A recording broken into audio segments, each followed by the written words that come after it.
അത്താണി. രചന Muneer PT. ഒരു കാലഘട്ടത്തിൻ്റെ നിശ്വാസം. നേരം പുലർന്നു വരുന്നതേയുള്ളൂ. കിഴക്കേ ചക്രവാളത്തിൽ കറുപ്പ് മാറി ചുവപ്പുരാശി പടരാൻ തുടങ്ങിയിട്ടുണ്ട്. മുത്തശ്ശൻ്റെ കൈകളിൽ തൂങ്ങി ചായക്കടയിലേക്ക് നടക്കുമ്പോൾ വഴിയോരത്തെ കാഴ്ചകൾക്ക് പതിവില്ലാത്തൊരു ഭംഗിയുണ്ടായിരുന്നു. പലചരക്ക് കടയുടെ അടുത്തുള്ള ചായമക്കാനിയിൽ നിന്ന് ചായയുടെയും പലഹാരങ്ങളുടെയും മണം നേരിയ തണുത്ത കാറ്റിൽ ഒഴുകി വരുന്നു. അയ്യപ്പേട്ടൻ്റെ ചായക്കട. അവിടെ ശർക്കരച്ചാക്കുകളിൽ തേനീച്ചകൾ വന്നും പോയും ഇരിക്കുന്നത് നോക്കി ഞാൻ സമയം കളയും. അവരുടെ മൂളൽ എനിക്കൊരു താരാട്ട് പോലെ തോന്നിയിട്ടുണ്ട്.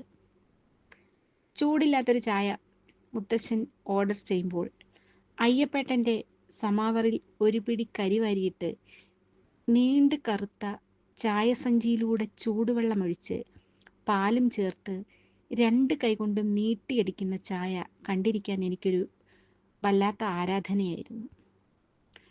ആ ചായയടി എൻ്റെ കണ്ണിൽ ഒരു സാഹസിക പ്രകടനം പോലെ തോന്നി. ഗ്ലാസുകളിലേക്ക് പതഞ്ഞുയരുന്ന ചായ പകർന്നു നൽകുമ്പോൾ അതിൽ അയ്യപ്പേട്ടൻ്റെ ദിവസങ്ങളോളം നീണ്ട അധ്വാനത്തിൻ്റെ സുഗന്ധമുണ്ടായിരുന്നു. കടയിൽ നിന്ന് തിരിച്ചു നടക്കുമ്പോൾ വഴിയരികിൽ ഒരു അത്താണി തലയുയർത്തി നിന്നിരുന്നു. മുത്തശ്ശനാണ് അതിൻ്റെ പ്രാധാന്യം എനിക്ക് പറഞ്ഞു തന്നത്. മോനെ, ഇതൊക്കെ നമ്മുടെ മുത്തശ്ശന്മാരുടെ ചുമട് താങ്ങികളാണ്. മുത്തശ്ശൻ പറയുമ്പോൾ ആ അത്താണിക്ക് ജീവൻ വയ്ക്കുന്നതായി എനിക്ക് തോന്നി. എത്രയോ യാത്രക്കാരുടെ ഭാരം ഇറക്കി വെച്ച സ്ഥലം, എത്രയോ വിയർപ്പ് കണങ്ങളുടെ കഥ പറയാനുണ്ടാകും ഇതിന്. ഓരോ അത്താണിക്കും പറയാനുണ്ടാകും ഒരുപാട് കിതപ്പുകളുടെയും ഒരു കാലഘട്ടത്തിൻ്റെ തന്നെ നിശ്വാസങ്ങളുടെയും കഥ. പണ്ട് ദൂരയാത്രകൾക്ക് വാഹനങ്ങളില്ലാത്ത കാലത്ത് കാൽനടയായി സഞ്ചരിച്ചിരുന്നവർക്കും ചുമടെടുത്ത് പോയിരുന്നവർക്കും ഒരിടവേള നൽകിയിരുന്നത് ഈ അത്താണികളായിരുന്നു.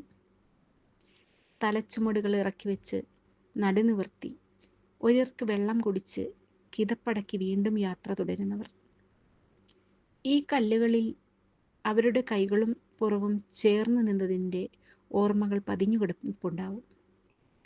ഓരോ അത്താണിയിലും ഒരു കാലത്ത് വഴിയാത്രക്കാർക്ക് ആശ്വാസത്തിൻ്റെ തണലായി, ഒരു ഗ്രാമത്തിൻ്റെയോ പട്ടണത്തിൻ്റെയോ അതിർത്തി രേഖയായി, അല്ലെങ്കിൽ ഒരു നാടിൻ്റെ തന്നെ അടയാളമായി വർത്തിച്ചിരുന്നു. ഇന്ന് റോഡുകൾ വികസിച്ച് വാഹനങ്ങൾ പെരുകി അതിവേഗ ജീവിതം നയിക്കുന്ന നമുക്ക് അത്താണികൾ വെറും കാഴ്ചവസ്തുക്കളോ പുരാവസ്തുക്കളോ മാത്രമായി മാറിയിരിക്കാം.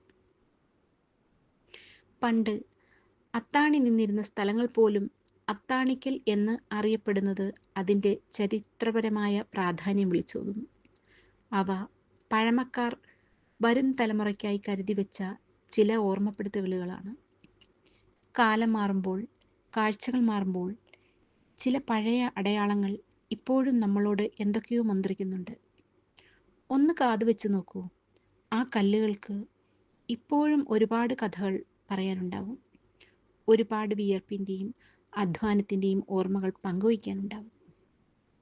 ശബ്ദം ശ്രീദേവി പത്തനംതിട്ട.